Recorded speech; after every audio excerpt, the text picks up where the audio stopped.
बच्चों, अब हम देखते हैं अनौपचारिक पत्र, जिनसे हमारा व्यक्तिगत संबंध होता है।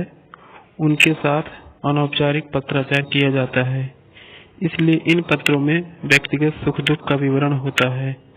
ऐसे पत्र अपने परिवार के लोगों, मित्रों तथा निकट सगे संबंधियों को लिखे जाते हैं। बच्चों, अनौपचारिक पत्र के कुछ उदाहरण हैं, जैसे चुनाव प्रक्रिया पर अपने विचार को प्रकट करता हुआ अनौपचारिक पत्र, राष्ट्रीय कबड्डी टीम में चयन होने पर छोटे भाई को पत्र, छोटे भाई को जीवन में संगीत का महत्व बताते हुए पत्र, या जो भी बधाई पत्र लिखे जाते हैं, जैसे जन्मदिन के बधाई पत्र, शादी विवाह के बधाई पत्र, ये सब इसी में आते हैं। अपने मित्र को सेहत पर ध्यान रखने के लिए पत्र, बड़े भाई को एक घड़ी खरीदने के लिए रुपए भेजने का आग्रह पत्र, आज इस तरह से हैं। अब हम देखते हैं औपचारिक पत्र के प्रारूप, जो हम पहले पढ़ चुके हैं। फीस माफ करने के लिए प्रार्थना पत्र, जो हम स्कूल में प्रधानाचार्य को लिखते हैं फीस माफी के लिए पत्र। उसमें सबसे पहले लिखना है, बच्चों यहाँ ध्यान से देखेंगे, सेवा में। बच्चों यहाँ वो गलत लिखा है मेरे, उसको सही कर लें, सेवा में। फिर प्रधानाचार्य, विद्यालय का नाम जैसे सैनिक पब्लिक स्कूल, फिर जगह जयपुर रोड, विषय। बच्चों ध्यान देना, जो सबसे जरूरी है, फीस माफ करने के लिए आवेदन पत्र, विषय क्या देना है। फिर महोदय, फिर आपको अपनी समस्या बतानी है, किस वजह से हम फीस नहीं दे सकते। फिर उसके बाद अपनी विशेषता बतानी है कि हम इस विद्यालय में क्यों पढ़ रहे हैं। देखिए, विनम्र निवेदन है कि मेरे पिता एक टाइपिस्ट हैं और उनका मासिक वेतन 2000 रुपये है। हम 2 भाई और 3 बहनें हैं। एक को छोड़कर सभी स्कूल जाने की उम्र के हैं। मेरे माता पिता बहुत मेहनत करते हैं, वे शायद ही कभी खुद पर कोई पैसा खर्च करते हैं, और फिर भी दोनों सिरों से पूरा करना मुश्किल हो जाता है।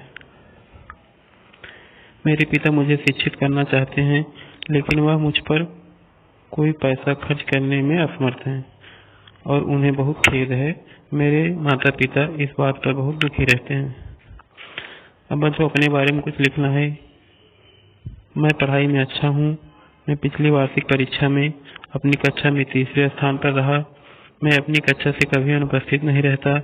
मैं अपने शिक्षकों का सम्मान करता हूँ और मुझे यकीन है कि वे मुझसे प्यार करते हैं।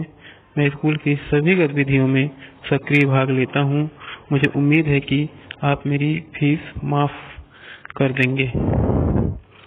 फिर आगे लिखना है धन्यवाद। फिर इधर भावदीय, फिर बच्चों का नाम, क्लास। बच्चों यहाँ दिनांक भी लिखना है भावदीय के ऊपर। ये हो गया औपचारिक पत्र। फिर हम दूसरा देखते हैं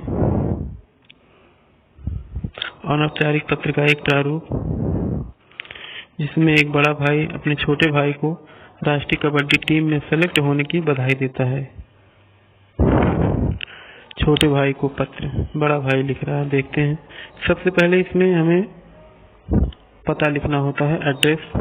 जैसे इसमें लिखा है 1081 द्रविड़ नगर, मानपुर। आपको यहाँ पता लिखना है। फिर उसको नीचे दिनांक लिखना है, जैसे लिखा है 17/5/2019। फिर किसके नाम पत्र लिखना है, प्रिय राहुल। फिर प्रारूप क्या क्या लिखना है, कल ही तुम्हारा पत्र प्राप्त हुआ। यहाँ सभी प्रसन्न और सकुशल हैं। आशा करता हूँ तुम भी वहाँ सकुशल होंगे। मुझे और पूरे परिवार को यह जानकर बड़ी प्रसन्नता हो रही है। तुम्हारा चयन राष्ट्रीय कबड्डी प्रतियोगिता में हो गया। बच्चों, यहाँ कुछ गलती है, आप पढ़ के ध्यान से सुधार लेंगे। तुम्हारी सफलता से घर में सभी गौरवान्वित महसूस कर रहे हैं। हम सभी आशा करते हैं कि तुम उस प्रतियोगिता के लिए तैयारी शुरू कर दो। मैं तुम्हें बताना चाहता हूँ कि खेल न सिर्फ हमें शारीरिक रूप से मजबूत करता है, बल्कि हमारे जीवन में बहुत से नैतिक गुणों का सृजन करता है।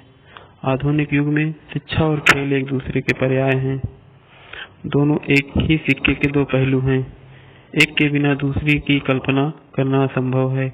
आजकल सभी विद्यालयों में खेल खेल में शिक्षा प्रदान करने का चलन है। हम सभी आशा करते हैं अपने खेल के इस अच्छे प्रदर्शन की तरह अपनी पढ़ाई भी जारी रखेंगे। हम सभी की तरफ से तुम्हें बहुत सारा स्नेह, शुभकामनाएं, आशीर्वाद। पत्र का उत्तर शीघ्र देना। बच्चे, हाँ, अब जो पत्र लिखा है उसका नाम होगा जैसे तुम्हारा अग्रज नरेंद्र, इस तरह।